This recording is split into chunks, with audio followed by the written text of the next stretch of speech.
So, nandito kami ngayon sa Fort Santiago na kung saan nandito kami mismo nakatayo ngayon sa Reducto de San Francisco Javier na isa sa naging pananggalang ng Fort Santiago against sa mga mananakop nito. So, isa sa mga umukay pa dito is yung mga Amerikano, mga Hapon at lalo mga Espanyol for 300 years.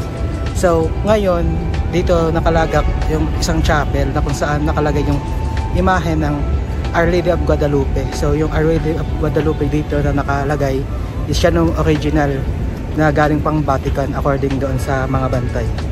So ito siya.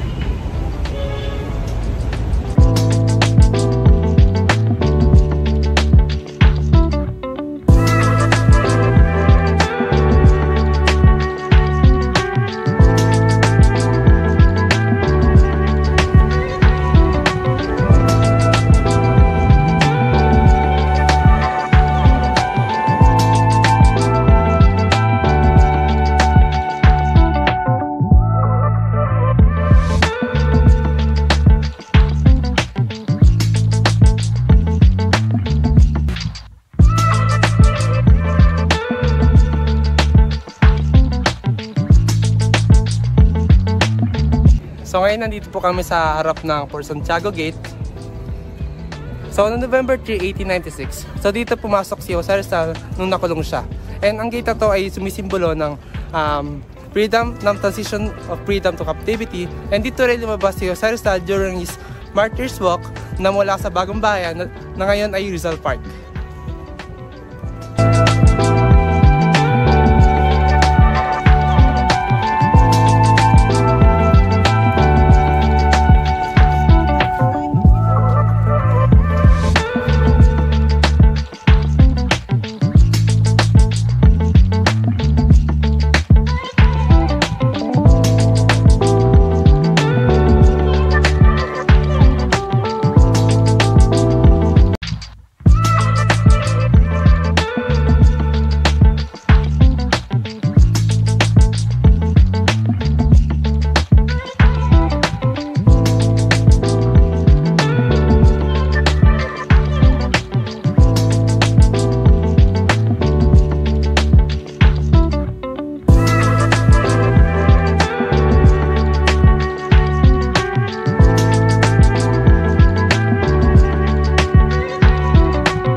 So, ngayon nasa loob na tayo ng Fort Santiago and makikita natin dito sa loob is yung buong kampo militar ng mga Espanyol noong araw. So, nakikita din natin ngayon since na-renovate na is yung pantayog ni Jose Rizal dito. Then, dito naman is yung mga silid or kwarto na tinayo noong araw na kung saan nakalagak yung mga barracks or mga kwarto ng mga Kastila. Then dito naman sa likod natin is nakikita natin yung mga ruins din na mga Spanish built na mga buildings. So dito naman tayo ngayon sa Shrine of Jose Rizal or Dambanang Rizal sa Fort Santiago. So itong Shrine of Jose Rizal is isa siyang museum na kung saan is dedicated siya sa life and legacy ni Dr. Jose Rizal. And also, important tong museum na to kasi dito kinulong si Jose Rizal noong November 3 to December 29 noong 1896. And makita dito sa loob ng Shrine of Jose Rizal ang ilan sa mga personal memorabilia niya and mga writings, mga artworks, and mga letters na sinulat niya.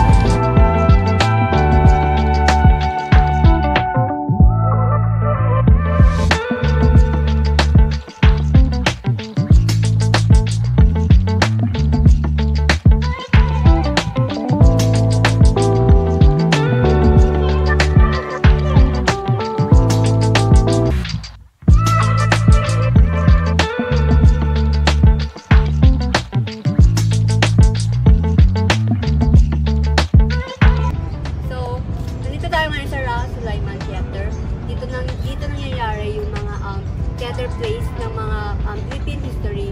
Dito rin ina-act yung work ni Dr. Rosario Rizal na Kalimitang Red Elvin.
Sa Fort Santiago na kung saan itong part na to is tinatawag na The White Cross na kung saan kinikilala dito yung mga anim na daang taong namatay noong panahon ng World War II kasama na doon sa Rizal na kung saan sinisimbolize nito is yung sakripisyo na binigay nila para sa ating bansa.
So, nandito tayo ngayon sa mismong bukana ng Postigo del Nuestra Señora de Soledad.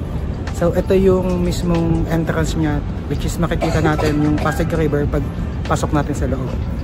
And then dito naman, bago pumasok sa loob ng gate na yun, makikita natin yung mismong kwarto ni Jose Rizal. So, diyan siya namalagi bago siya barilin noon dyan sa Laneta. So, dito niya ginawa yung tula niyang Mi Ultimo Adios, and then dyan siya nakatira, dyan siya pansamantalang tumira noon bago siya titisin ng mga Kastila.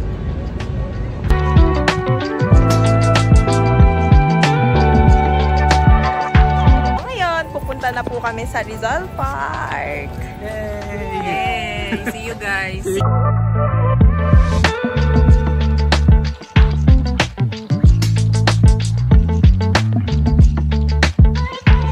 Hi guys, nandito kami sa Fort Santiago and try namin mag-bike dito bago pumunta sa Rizal Park.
hi guys! So tapos na kami sa Fort Santiago and dito naman kami mag-video sa Rizal Park.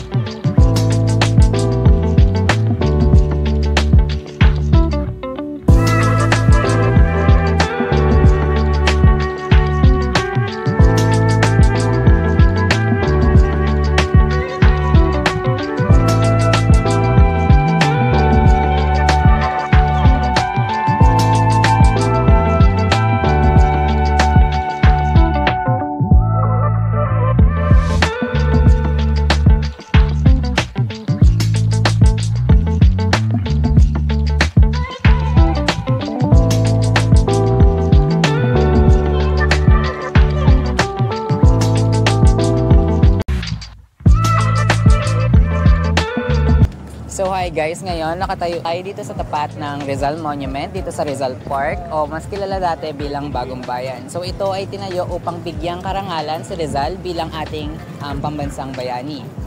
So sa dito makikita natin yung statue ni Rizal na may hawak na libro na nagsisimbolize na isa siyang may karunungan at may kaalaman sa pagiging isang manunulat. So, karagdagan lang din sa sinabi ni Mark.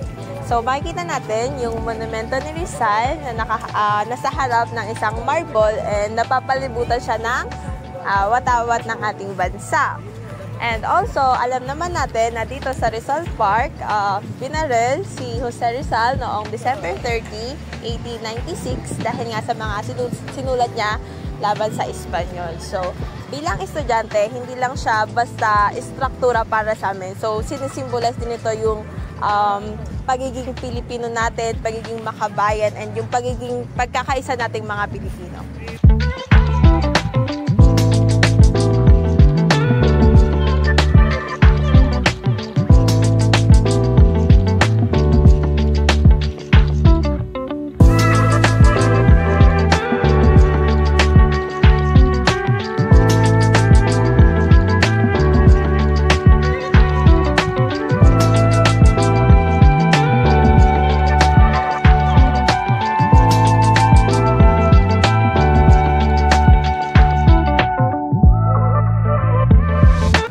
Dito sa Bagong Bayan, makikita rin ang monumento ng tatlong paring martir na si Gomez, Burgos at Zamora.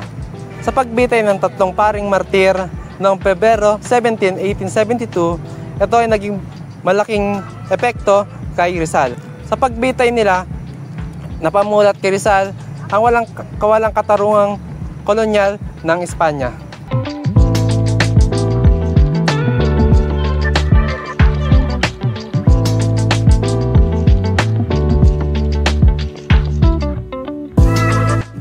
Based sa experience ko sa paglibot sa iba't ibang lugar dito sa Manila, na kung saan pinuntahan namin yung iba't ibang museum ni Rizal or yung mga lugar na kung saan merong mga significant events sa buhay ni Rizal, is marami akong natutunan, though nakakapagod siya, pero worth it naman dahil mandami ko natutunan, like dun sa Fort Santiago, nakita namin kung saan siya kinulong and yung mga gamit niya doon na ginamit niya sa habang nakakulong dun sa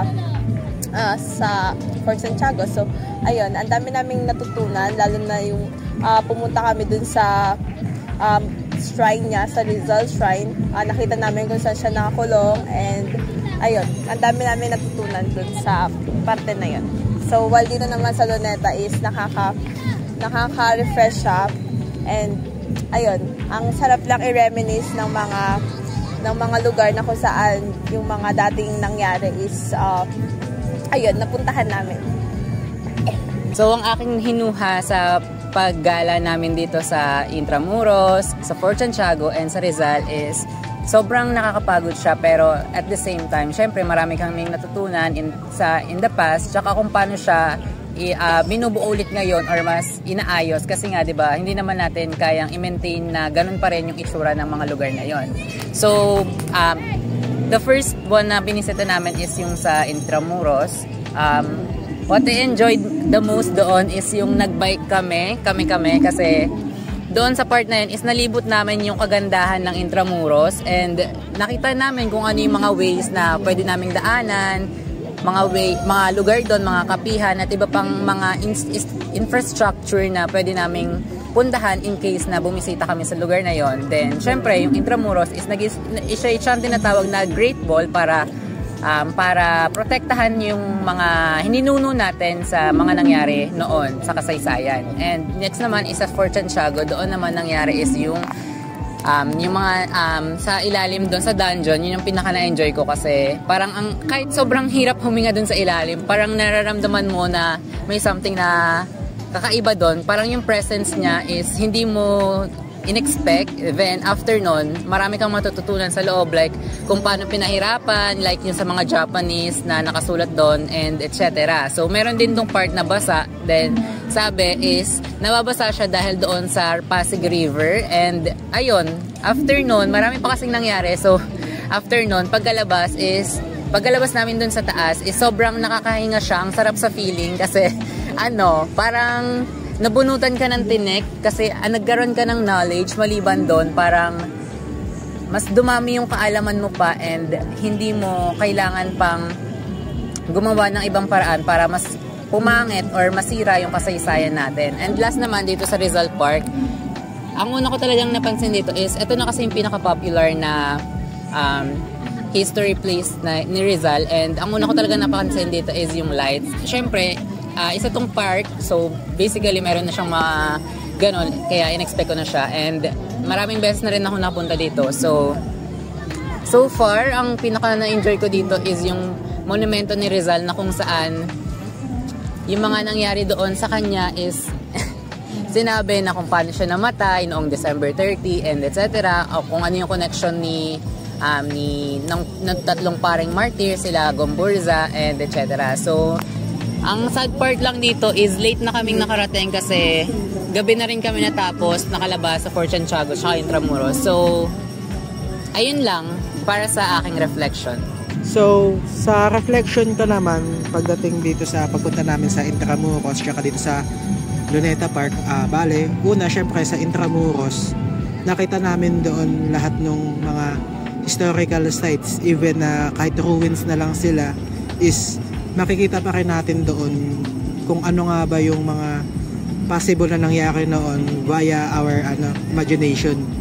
So syempre imagination is the best power pagdating na sa gantong age, since ayun nga, kahit di naman natin naabutan, which is maswerte tayo kasi nga di na natin na experience yung mga paghihirap ng mga Pilipino noon.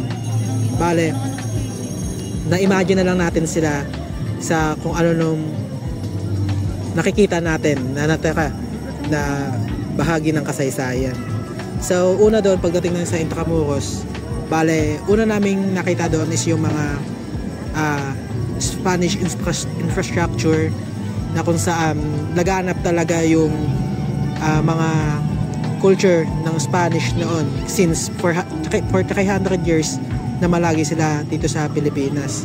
So unang-una na nga doon yung Intramuros, which is the walled city nga na tinatawag, since doon talaga parang sumentro lahat ng paglaganap ng Spanish era sa buong Pilipinas. So nandoon yung mga iba't ibang mga kasa, iba't ibang mga tawag, tsaka pati yung Fort Santiago mismo na kung saan doon kinulong nga si Dr. Jose Rizal tsaka yung mga Pilipinong pinapahirapan doon sa dungeon na tinatawag na kung saan ang nakikita lang nila is yung taas nila, and malapit siya sa Pasig River wherein tumataas yun dahil sa high tide, and then minsan pag pinagtripan sila ng mga civil guards ng Spanish army is dalagyan nila ng mga crocodile pakakainin sila, which is pang torture. So isa na din doon sa nakita namin is yung mga atrocities na ginawa ng mga Japanese noong World War II. So bali doon nakita namin doon kung paano minurder, paano pinahirapan, paano ni-rape yung mga kababaihan sa Intramuros. So nandun din sila sa dungeon wherein doon nilagay yung mga bangkay nila. Mayroon din doon nakatayong cross na puti, which is para maalala sila dahil dun sa mga mass grave na ginawa ng mga Hapon. And nakita din namin doon in relation kay Jose Rizal yung kwarto niya na kung saan siya namalagi before siya barilin dito sa Luneta Park. So bale nandun yun, nakita namin lahat. So nandun din meron dun tinatawag na museum na nandun din yung ibang mga artifacts noong panahon ng Espanyol. And dito naman pagdating namin sa Luneta is nakita namin yung syempre yung pinaka-statue niya para i-remember siya dahil nga dito siya binaril and dahil sa pag-alab ng mga isip at puso ng Pilipino para maghimagsik sa mga Espanyol. So dito din nakita din namin dito na yung iba pang mga ginawang statues or ginawang mga icons ng National Historical Commission para mas lalo pang maalala siya ng sambayan ng Pilipino. And kung makikita natin sa background natin is maraming mga taong nandito sa Luneta Park. So dahil dito sa pagbisita nila, so hindi lang sila nag-enjoy sa dahil sa leisure, dahil sa nila, kasama yung friends nila, kasama mga pamilya at mga kakilala nila. Kung hindi, nakikita din nila ng statue wherein naalala nila yung mga ginawa ni Rizal noong panahon ng Espanyol para ipaglaban yung bansang Pilipinas sa kamay ng mga Espanyol. So sa reflection ko, ayun, bale ang pinaka tumatak lang sa isip ko dito is parang dahil dun sa mga natirang sa Intramuros is na-honor pa rin natin yung mga ginawa ng mga bayani natin na nagsakripisyo, naghirap dahil nga sa mga natira pa rin ruins. So sana ngayon sa mga kabataan ngayon or in the future is mas lalo pa nilang pagdibayan, i-improve yung pagiging makabayan nila sa katulad ngayon sa kinakaharap nating problem with ibang bansa sa mga possible na pwedeng manakop. So sana mas bigyan pa natin ng diin, pang panindigan pa natin lalo para hindi na tayo magtulad doon sa mga nangyari noong panahon na naging history na sa atin. So exploring Intramuros, Fort Santiago and Rizal Park was like stepping into a time machine.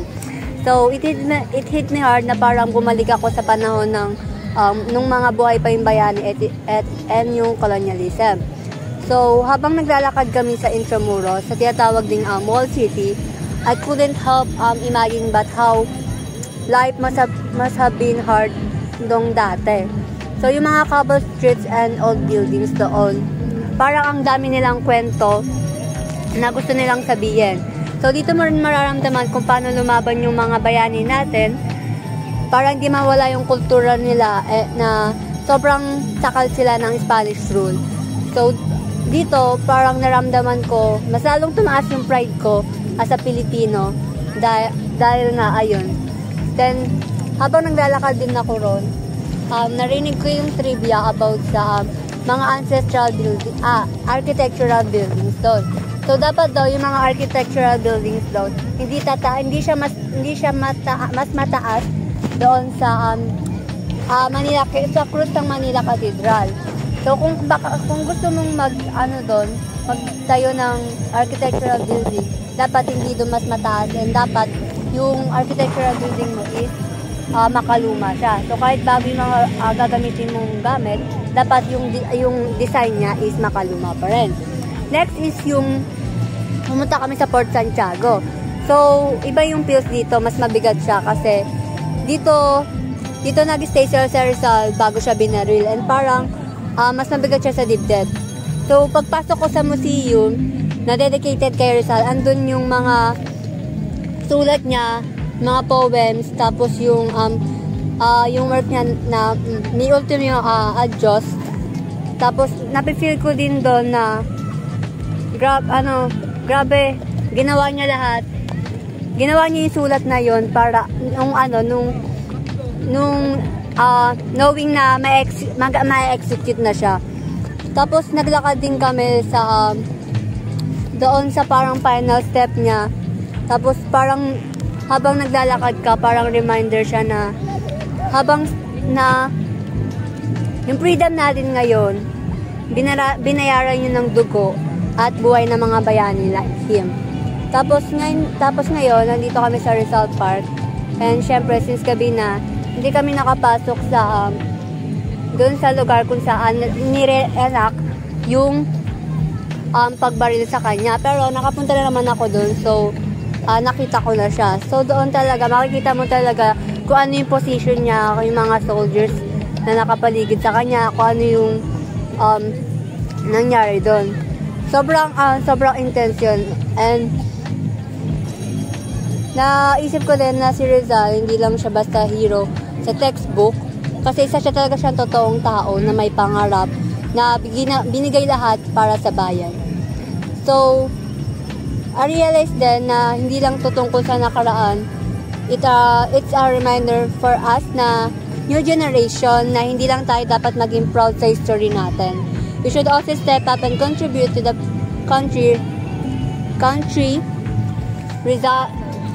na si Rizal and yung mga ibang bayani natin na ito yung pinaglaban nila. Ang dami natin ipagpapasalamat, and meron din tayong responsibility to keep fighting for what is right. So just na katulad lang nila. So sobrang nakaka-proud maging Pinoy, and this trip reminded me na our identity and freedom didn't come easy. It's up to us to make sure we don't waste it. So yung naging experience ko naman sa pagpunta sa Fort Santiago, sa Intramuros, ay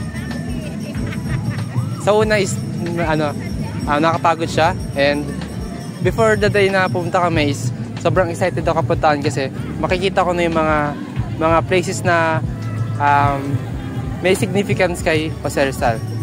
So sa una is narito kami sa daan kasi hindi namin kabisado yung unfamiliar pa yung mga daanan, and first time namin sa place na to. So una namin pinuntahan is yung sa cathedral. Naging sobra akong natuwa kasi unang tingin ko is sobrang luma talaga yung cathedral na to, and parang tinransport ako sa past. Next naman yung sa Fort Santiago, which is yung dito last na nagstay si Jose Rizal. Dito nakita ko yung mga iba't ibang works niya, katulad dun sa Noa Limitangre and yung sa Ultimo Adios. So dito na-appreciate ko yung mga works niya and yung mga sacrifices niya sa ating bansa. So na-explore ko din yung sa pinuntahan din namin yung sa dungeon. So sa naramdaman ko doon is medyo mabigat kasi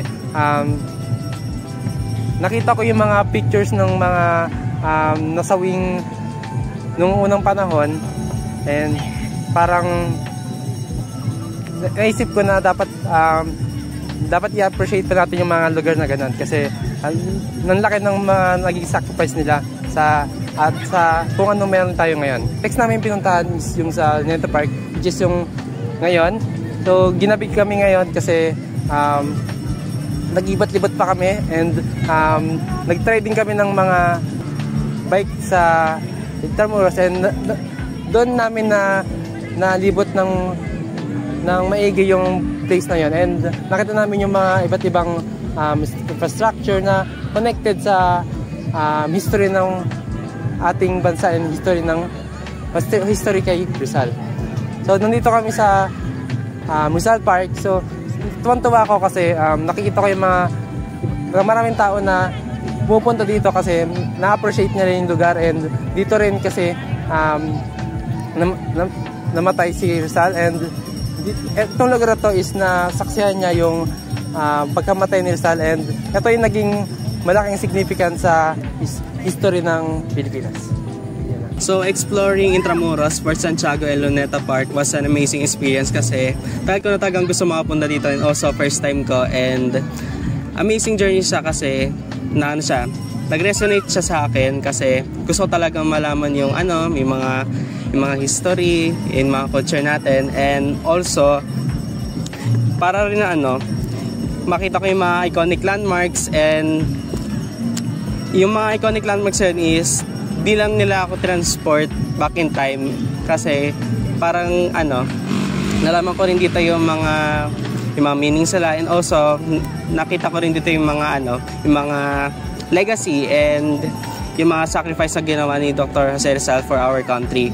So yung pinakauna is sa Intramuros is parang nag-step ako sa isang time capsule wherein ayun nga, talagang yung architecture niya is talagang makaluma and mga cobblestone na mga kalsada is talagang gusto talaga siyang makita dati pa, and yung aesthetic appeal niya is niremind niya ako yung importance sa pag-preserve nung history natin, hindi lang dapat makita sa mga books or sa mga pictures lang, kundi dapat makita rin, and important din na makita natin yun in real life. Kaya dapat is pinapreserve talaga yung mga ganung bagay. And sumunod naman doon sa Fort Santiago is ayun, doon nga spinent ni Rizal yung mga last days nga, and nag-evoke siya ng sense of reverence and sadness. And as a student na dinamind ng Fort Santiago na yung how one person can change yung pag-iisip and mag-spark ng courage para ipaglaban yung yung country natin laban sa mga mananakop. And ayun, nakapag-inspire nga si Rizal sa atin. Lastly, sa Luneta Park, felt like a fitting conclusion sa pag-explore sa mga historical na mga landmarks na pinuntahan namin. Kasi yung park na to is ayun, may yung greenery nga, open spaces, parang felt like a place where history and yung nature and patriotism converge. So it was humbling to see yung how a man's life can unite or could unite people in remembrance and reflection. And more than anything, yung exploration was a journey of connection kasi napag-connect nga yung connection to our roots, yung sacrifices sa mga heroes natin, and yung beauty ng cultural identity natin. So reminder din siya na habang nagpa-progress tayo or nag-move forward tayo is di dapat natin kinakalimutan yung past natin, na yung past na yun is siya yung nag-reshape kung ano man tayo ngayon.